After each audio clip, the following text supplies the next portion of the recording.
안녕하세요 여러분, 다야제입니다. 녹음 잘 되고 있죠? 제가 지금 살짝 취했는데 제 특징이 뭐냐면 제가 조금 많이 취했거든요. 목이 항상 좀 가요. 근데 목이 좀 가도 오늘은 또 약간 취기에서 영상을 찍어보고 싶어서 이렇게 영상을 찍고 있습니다. 제가 너무 좀 정제된 모습을 많이 보여드리다 보니까 오늘 이렇게 조금 내추럴하게 찍어보는 것도 좋을 것 같아서 오늘은 좀 취한 상태에서 목이 살짝 뻑뻑하지만 이 뻑뻑함을 가지고서라도 여러분들이랑 얘기가 너무 하고 싶어서 일단은 제가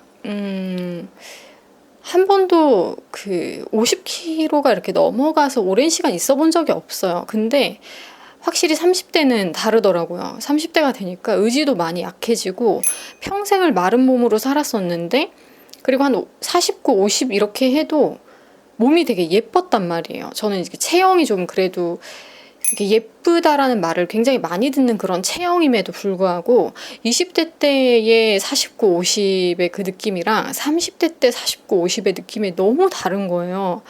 어쨌든 거기서 더 나아가서 한동안 제가 조금 힘든 일이 있어가지고 대인기피, 그러니까 일하는 거 외에는 사람을 일절 안 만나는 기간도 꽤 길었었고, 뭐 아시는 분들은 아실 테지만 제가 가족이랑 굉장히 안 좋은 일이 있어서 한동안 대인기피로 좀 많이 시달렸어요. 안 그러고 싶었는데 원래는 제가 아기 때부터 공황이나 이런 증상들이 조금 있었어서, 그러니까 워낙에 조금 성격이 이렇게 타고난 것 같아요. 그래서 예민하다 보니까 예민한 사람들도 잘 다루게 되고 이런 건데, 어쨌든 아기 때부터 공황 증상이 조금 있었는데 그게 이제 가족들이랑 일이 터지고 나서 극복하는 그 과정 가운데 되게 이렇게 극심하게 올라오더라고요. 그래서 이게 좀 심각한 공황 장애구나를 그때 되게 느꼈어요. 근데 이제 저는 좀 항상 계속 이렇게 마인드 컨트롤을 오래 하고 살아서 그런지 병원에 가야 되겠다 이런 생각이 바로 들진 않더라고요. 근데 병원에 가보라고 주위 사람들이 얘기를 할 만큼 조금 증상이 심각했어요. 정말 넓은 아파트예요. 제가 이제 아파트 한 35평, 40평 그 사이 정도에 사는데 그 넓은 거실에 있으면서도 그 거실의 사면이 나를 조여드는 것 같은 그 느낌을 받을 정도로 굉장히 아무튼 큰 공황 증상에 시달리기도 했었는데 그거를 이제 극복해내는 과정이 꽤 길었던 것 같아요. 2년이 더 걸렸던 것 같고 장기적으로 봤을 때는 제가 자각은 못했지만 길게 봤을 때는 한 5년 이상 갔던 것 같거든요. 근데 한 3년 정도는 제가 나 아무렇지도 않아. 뭐 힘들지만 극복해내야 돼. 이런 압박감과 할 수 있다라는 어떠한 무언의 그런 메시지를 저에게 스스로 계속 주면서 3년 이상을 버텼던 것 같고, 그게 더 이상 이제 버텨지지 않는 기간이 한 이후에 2년에서 2년 반 정도 됐던 것 같은데, 어쨌든 그 시기를 겪으면서 그러니까 제가 이제 인정을 하게 된 시점이죠. 나 진짜 좀 많이 심각하구나. 지금 되게 내가 너무 많이 힘들구나를 자각하게 된 그 시점부터 계속 50kg가 넘는 거예요. 그러니까 이게 그냥 생활 습관 이런 걸 다 떠나서 저는 확실히 멘탈적인 부분에서 살이 찔 수밖에 없다라고 생각하는 사람인 게 경험을 했잖아요. 제가 멘탈적으로 굉장히 힘들고 무너질 때마다 뭐 약간은 폭식을 하기도 하면서 평상시 먹는 것보다 더 많이 먹기도 하고, 그리고 뭔가 배고파서 먹는 것보다 그냥 어떠한 기분을 참을 수 없어서 그걸 당장에 해소하려고 하니까 이렇게 먹게 되는 그런 것들에 좀 시달린 기간이 있었어요. 그러니까 그게 조금 운동으로 해소가 된다든지 사람들을 만나면서 해소가 되면 되는데 어쨌든 사람한테, 그리고 가장 사랑하는 가족들한테 큰 상처를 받았기 때문에 사람을 만나면서 해소가 안 되더라고요. 그래서 이제 혼자 있으면서 가장 가깝게 있으면서 나를 좀 즐겁게 빨리 만들어줄 수 있는 음식을 자꾸 찾게 되고, 그런 이제 기간들 그리고 그런 증상들이 조금 반복이 되면서 30대 이제 초중반 이렇게 지나면서는 계속해서 이렇게 50과 53 사이를 왔다 갔다 했던 것 같아요. 뭐 어떨 때는 48, 49 이렇게 떨어지기도 했지만 내가 이렇게까지 51kg, 2kg, 3kg를 살면서 만나본 적이 없는데 52를 굉장히 자주 보게 되고 53kg를 너무 주기적으로 보게 되더라고요. 근데 저는 키가 그렇게 큰 편이 아니기 때문에 그 킬로그램이 굉장히 낯설었단 말이죠. 그리고 평생 말랐었다라고 얘기를 했잖아요. 그러니까 48, 49, 뭐 47 이렇게 계속 왔다 갔다 하는 몸무게였었는데, 그리고 뭐 49, 50일 때도 있었어요. 20대 초반, 중반 이럴 때도 49, 50일 때도 이제 근육이나 이런 것 때문에 몸이 되게 예쁜 49, 50이었는데 한 50, 50일 되니까 몸이 뭔가 안 예뻐 보이더라고요. 아까 얘기했듯이 30대의 그 50kg와 20대 때의 활동량이 많을 때의 50kg는 너무 다르거든요. 그래서 그런 것들을 다 이제 경험을 하면서 주기적으로 제가 원해서 간헐적 단식도 하면서 다시 뭐 48로 떨어졌다가 49 갔다가 다시 조금 폭식하면서 좀 뭐 먹는 재미에 들려서 또 맛있는 걸 사주시는 지인분들이 주기적으로 생기다 보니까, 그러니까 주기적으로 계속 맛있는 걸 먹으러 다니는 그런 약속이 생기다 보니까 또 52까지 올라갔다가 심할 때는 53도 찍었다가, 저는 개인적으로 그 패턴이 너무 싫은 거예요. 아니 어떻게 48과 53의 이 5kg의 갭 차이를 계속 이렇게 반복할 수가 있지? 너무 지겨운 거예요. 그리고 한 52kg, 53kg 나가니까 옷이 안 맞아요. 제가 가지고 있는 옷이 너무 안 맞고, 저는 이제 살이 찌면 허벅지랑 엉덩이에 되게 많이 빨리 붙는 타입이거든요. 그러니까 제가 원래도 엉덩이랑 허벅지가 조금 있는 편이어가지고 살이 조금만 쪄도 그쪽으로 너무 많이 몰리고, 그리고 우리 브라 사이즈에 맞춰서 항상 세트로 이렇게 팬티 사이즈가 같이 있잖아요, 여성분들은. 제가 이제 75B를 입는데 B컵에 맞춰도 어쨌든 75라는 그거에 자꾸 국한돼서 무조건 S 사이즈랑 이렇게 세트로 나오는 거예요, 속옷을 시키려고 하면은. 그래서 매번 아무튼 속옷 시킬 때만 해도 스트레스가 받는데, 원래도 아무튼 M인데 살이 찌면 약간 M과 라지 사이즈까지 골반이랑 엉덩이가 확 이렇게 살이 찌다 보니까 바지가 일단 안 맞고, 이렇게 치마를 계속 입어야 되고 치마도 어쨌든 불편하고, 이게 좀 극단적으로 드러나는 거예요. 아, 나는 진짜 조금만 살이 쪄도 엉덩이랑 이제 허벅지에 살이 붙으니까 옷 입는데도 스트레스가 너무 크고, 뭔가 거기가 또 이렇게 예쁘게 이런 느낌이 아니라 어떠한 옷을 입으면 또 굉장히 또 부해 보이기도 하고, 그게 굉장히 또 싫은 거죠, 마음속으로. 살이 찔 때마다 계속 트레이닝복을 반복적으로 입는 내 모습을 보면서 그런 것이 또 싫기도 하고, 어쨌든 다양한 것들을 이렇게 경험을 했어요. 내적으로든 외적으로 뭐 옷 입는 스타일이든 굉장한 이제 스트레스를 다 경험을 하고 나서, 아, 너무 싫다.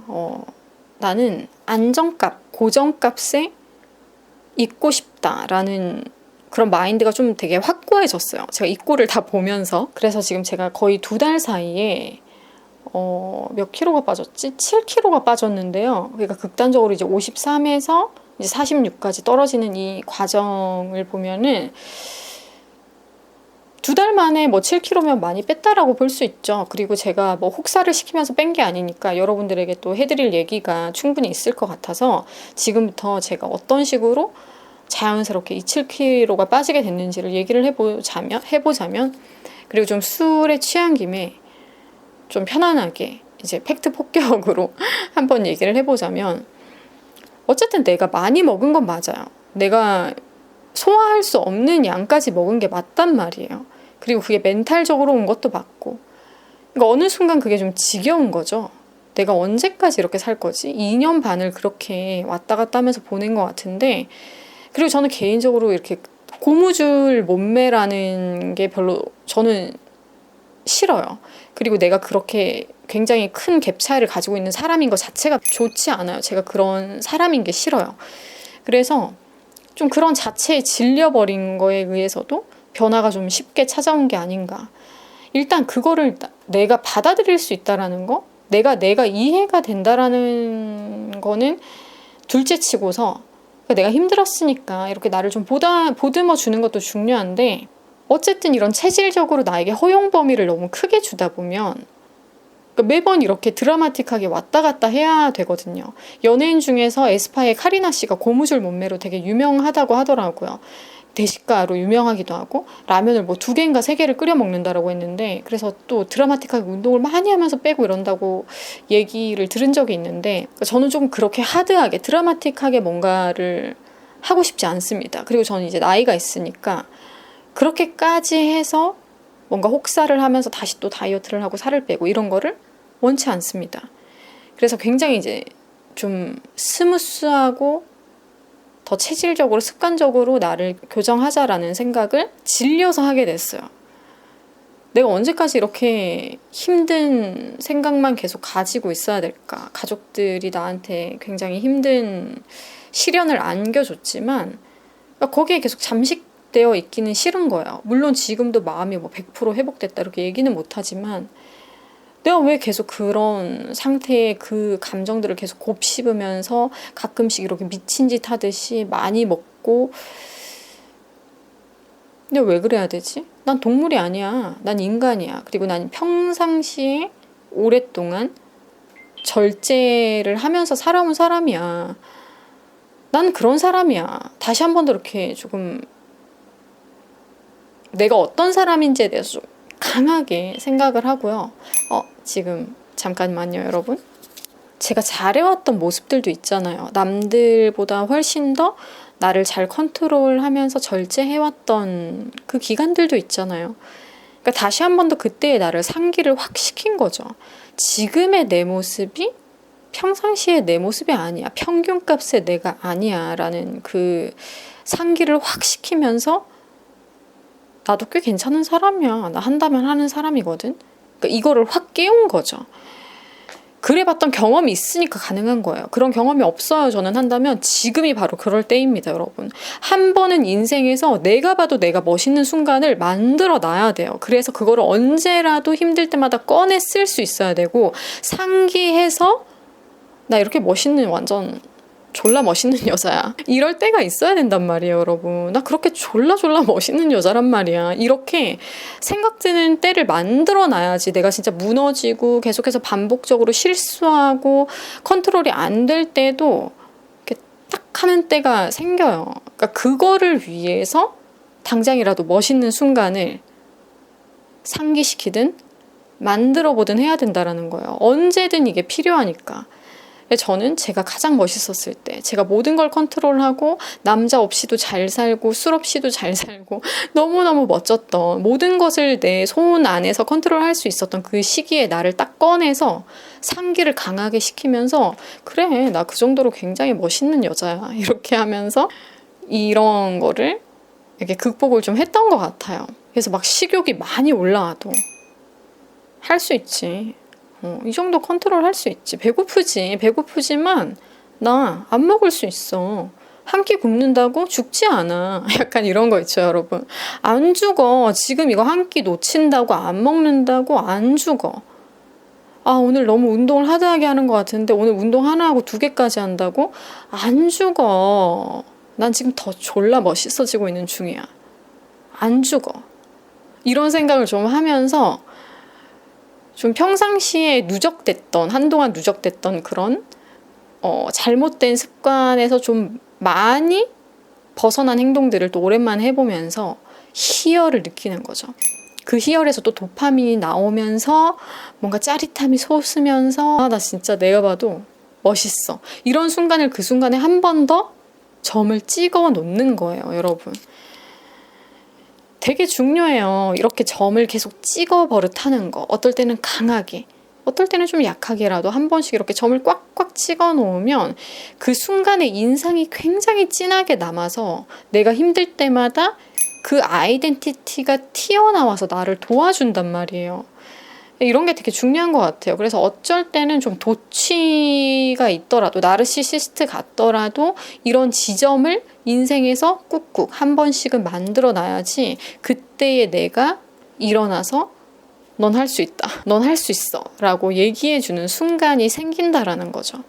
그래서 이렇게 가장 멋있었을 때, 가장 절제와 컨트롤이 잘 됐던 때에 내가 다시 한 번 더 일어나는 순간을 맞이를 해봤었고, 그러면서 일부러라도 운동을 좀 몇 개를 끊었어요. 그래서 한꺼번에 운동을 여러 개 하는 그런 게 또 도움이 될 때도 있거든요. 어떨 때는 제가 미쳐서 독일어 과외를 개인 레슨을 그러니까 한 달에도 거의 한 500만 원을 언어 공부를 하는 데만 쓴 적이 있는데요.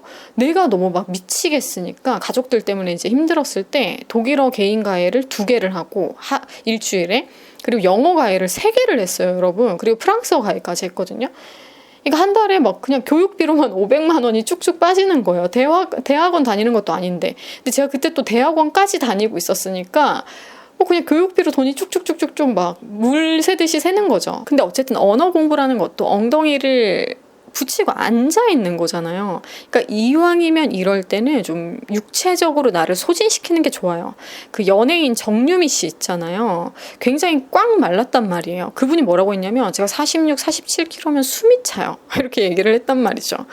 그러니까 그거보다 훨씬 낮은 몸무게를 갖고 있는 연예인 배우라고 생각하시면 되는데, 보통 이제 연예인들이 42, 뭐 40, 뭐 이렇게 된다라는 거죠. 우리는 정유미 씨가 그냥 그렇게 마른 건가라고 생각할 수 있지만 운동을 거의 많이 할 때는 3가지를 한대요. 요가 했다가 PT 했다가 뭐 필라테스 했다가 운동 종류를 하루에 3가지를 한다니까요.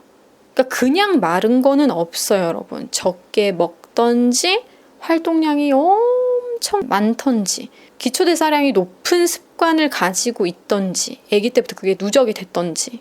제가 그래서 한 7kg가 이제 빠진 이 기간을 보면은 운동을 2종류를 꾸준히 했어요. 홈트까지 치면 뭐 3개라고 얘기할 수가 있겠는데 매일매일 가지는 못하더라도 그래도 어떨 때는 이제 헬스랑 수영이랑 가기도 하고 헬스랑 춤이랑 이렇게 또 다니기도 하고, 그리고 또 요즘에는 주짓수랑 헬스랑 이렇게 2개를 같이 하고 있거든요. 그리고 시간 나면 헬스를 못 가면은 집에서 홈트하고, 이런 식으로 한 번은 운동하는 그 개수를 늘리는 거죠. 운동량을 늘린다 이렇게 표현할 수도 있겠지만 이 운동 저 운동 같이 병행하다 보면은 확실히 활력도 생기고, 춤이든 뭐 주짓수든 좀 재밌는 운동이잖아요. 타인과 함께 한다라는 특징, 그리고 춤 같은 경우는 재미가 있잖아요. 어쨌든 뭔가 신나는 음악이랑 함께 하니까. 그래서 좀 재미를 더하는 운동. 아, 헬스 오늘도 억지로 가야 돼 이게 아니라 다른 운동과 병행을 하다 보면 헬스마저도 되게 좀 신선하게 되게 프레시하게 와닿는 느낌이 있어요. 여러 가지를 쏟아 부을 게 필요하다면 운동에 쏟아 부어 보아라 라고 얘기를 하고 싶습니다. 그리고 식사 같은 경우도 아침이든 저녁이든 단백질 쉐이크만 먹었어요. 제가 굉장히 요즘에 즐겨 먹는 단백질 쉐이크 띄워드리겠고요. 단백질 양이 그렇게 많지는 않은데 칼로리는 적으면서 적당히 뭐 단백질 들어가 있고 이것만 먹어도 무리가 없다. 그리고 우유를 넣어서 먹으니까 뭐 칼슘 섭취도 되고, 이런 개념으로 제가 굉장히 잘 먹는, 하루에 한 끼는 이 정도로 먹었었고, 그리고 하루 한 끼는 일반식을 먹으면서 양을 줄여서 먹었습니다. 그리고 웬만하면 이제 저도 좀 나이가 있기 때문에 단백질을 위주로 먹으려고 뭐 닭가슴살 아예 생으로 파는 거 있잖아요. 그걸 냉동실에 이제 소분해서 얼려두고서 뭔가 이렇게 시즈닝을 해가지고 닭가슴살을 챙겨 먹는다든지 이런 식습관을 조금 유지를 하려고 노력을 했었고, 그리고 여러분 잘 보이고 싶은 상대가 있어야 돼요. 분명히 외적인 거는 굉장히 동기부여가 크게 되기 때문에 내가 그런 사람이 좀 아니어서, 그러니까 저도 한동안 그랬거든요. 내적인 게 훨씬 중요하다라고 생각을 오랜 기간 동안 하고 있었는데, 외적인 게 여러분 중요할 수밖에 없는 게, 내적인 게 뭔가 소통이 되고 드러날 정도까지는 외적인 걸로 먼저 스타트가 끊어져야 돼요. 그러니까 이거를 인정하기 싫었던 것 같아요. 저도 어떻게 보면 내면이 더 중요하다고 생각했던 사람이었기 때문에. 근데 이건 좀 어리석은 생각이란 거를 어느 정도 이제 정리를 하게 됐어요. 외적인 것부터 시작을 해야지 내적인 기회가 온다라는 거를 받아들이게 되면서 외적인데 더 신경을 많이 쓰게 되더라고요. 그래서 여러분들도 아니야, 내면이 더 중요해, 내면이 가장 값진 것이야 라는 생각을 조금 젖혀두고, 그걸 보여주기 위해서, 그거를 뭔가 소통을 하기 위해서 외적인 것부터 시작이 된다라는 거를 인정을 하다 보면 외적인 걸 가꾸는데 굉장히 큰 동기부여가 돼요. 그래서 여러분들에게도 보여지는 것은 너무너무 여러분들이 생각하는 그 이상으로 중요하다라는 걸 얘기를 하고 싶고, 그걸 받아들이기 싫더라도 한번 받아들여 보시고 그렇게 먼저 해보세요. 외적인 것부터 먼저 관리해 보세요 라고 얘기를 하고 싶습니다. 그렇게 했을 때 내적인 시너지는 알아서 따라오게 되어 있어요. 그래서 이런 좀 생각 정리도 굉장히 크게 작용을 한 것 같거든요. 그래서 여러분들에게 이렇게 큰 틀로 얘기를 해드릴 수 있을 것 같고, 저는 가끔씩 야식도 먹었어요. 그리고 가끔씩 뭐 저녁에 술 한잔을 하기도 했었고, 근데 그럴 때마다도 다음 날은 확실히 칼로리를 좀 줄여서 먹고, 이런 나와의 어떠한 교감이 잘 됐던 2달이었던 것 같아요. 이때까지 나를 이렇게 뭐라고 해야 될까요? 그러니까 한동안 나랑 되게 교감이 잘 안 되는 느낌이었거든요. 한동안. 근데 이렇게까지 나랑 이게 진하게 교감이 된 게 오랜만이다, 반갑다, 이런 생각이 들 정도로 뭔가 되게 퓨어한 느낌이 들었어요. 그러니까 나랑 친하지 않기 때문에 나 스스로에게 고통을 준다라고 생각을 하거든요. 한동안 저는 저를 좀 소중하게 보지 않았어요. 그랬으니까 뭐 먹을 것도 막 쳐넣다시피 나한테 막 그렇게 넣었던 것 같거든요. 그러니까 다시금 내가 조금은 소중하다라는 인식을 깨워주면서 여러분들에게 좋은 거 주고 건강한 거 주고 좀 더 예쁘게 존재할 수 있게끔 해주고, 누가 그걸 해주나요? 내가 그걸 해줘야지, 나 스스로에게. 너무 도치가 안 돼도 문제예요. 그러니까 알고 보면 도치가 아니죠. 저건 너무 자아도치 같아 라고 하지만 손가락질 할 필요가 없어요. 나는 너무 나 스스로에게 집중하지 못하는 거예요. 어떻게 보면 나 스스로에게 좀 집중을 해줘야지 내 상태가 뚜렷하게 보이고 객관적으로 보이는 거거든요. 그래서 여러분들도 도치라고 착각하지 말고 나 자신을 조금은 객관적으로 보면서 나 자신을 조금 뚜렷하게 뾰족하게 이해하고 있는지를 먼저는 좀 생각을 해봤으면 좋겠어요. 거기서 다이어트는 술술술 쉽게 된다. So easy예요. So easy. 여러분들에게 이렇게 얘기를 해드릴 수 있을 것 같고, 궁극적으로 나와 친하지 않았던 이 기간을 좀 청산을 해버리고 나와 다시금 깊은 교감을 하면서 나 예뻐지라고, 내가 먼저 응원할 수 있는, 나 스스로 응원할 수 있는 나를, 그런 사람이 되는 게 매우 중요하다고 생각합니다. 그럼 오늘은 이렇게 여러분들이랑 제가 최근에 7kg를 감량했던 얘기를 하면서 이런저런 얘기를 해봤는데 여러분들에게 또 도움이 됐으면 좋겠고요. 다음에 또 궁금한 게 있으시면 컨택을 해주시길 바라며 다른 영상으로 또 인사드리겠습니다.